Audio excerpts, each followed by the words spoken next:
పాత పాఠశాల భవనంలో లాకర్లు క్రీక్ మరియు అంతస్తులు మూలుగుతూ, విద్యార్థుల మధ్య ఒక పురాణం గుసగుసలాడే ప్రేమ చాలా బలమైనది. అది సామాజిక తరగతుల సరిహద్దులను ధిక్కరించింది. నిరుపేద కుటుంబానికి చెందిన అబ్బాయి అకీరా మరియు పాఠశాల సంపన్నుని కుమార్తె సోఫియా ప్రేమలో పడ్డారు. అయితే వారి సామాజిక విభేదాలు వారి ప్రేమను నిషేధించాయి. వారు రహస్యంగా 3వ అంతస్తులోని పాడుబడిన తరగతి గదిలో కలుసుకుంటారు. అక్కడ వారు కలిసి కూర్చుని చేతులు తాకారు మరియు వారు కలిసి ఉండే భవిష్యత్తు గురించి కలలు కన్నారు. సమయం గడిచే కొద్దీ వారి ప్రేమ మరింత బలపడింది, కానీ కనుగొనబడే ప్రమాదం కూడా పెరిగింది. పాఠశాల యొక్క కఠినమైన నియమాలు మరియు ఉపాధ్యాయులు మరియు విద్యార్థులు ఒకరినొకరు చూసుకోవడం కష్టతరం చేసింది. ఒకరోజు వారు కలిసి పారిపోవాలని నిర్ణయించుకున్నారు, పాఠశాలను మరియు దాని నిబంధనలను విడిచిపెట్టారు.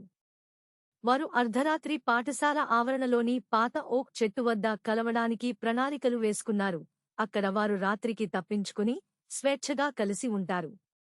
కానీ విధికి వేరే ప్రణాళికలు ఉన్నాయి.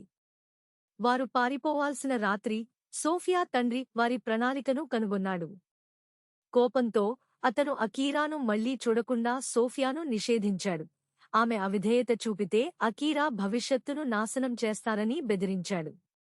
అకీరా పట్ల తనకున్న ప్రేమకు మరియు ఆమె కుటుంబానికి, తన కర్తవ్యానికి మధ్య నలిగిపోయిన సోఫియా ఒక ఎంపిక చేసుకోవలసి వచ్చింది.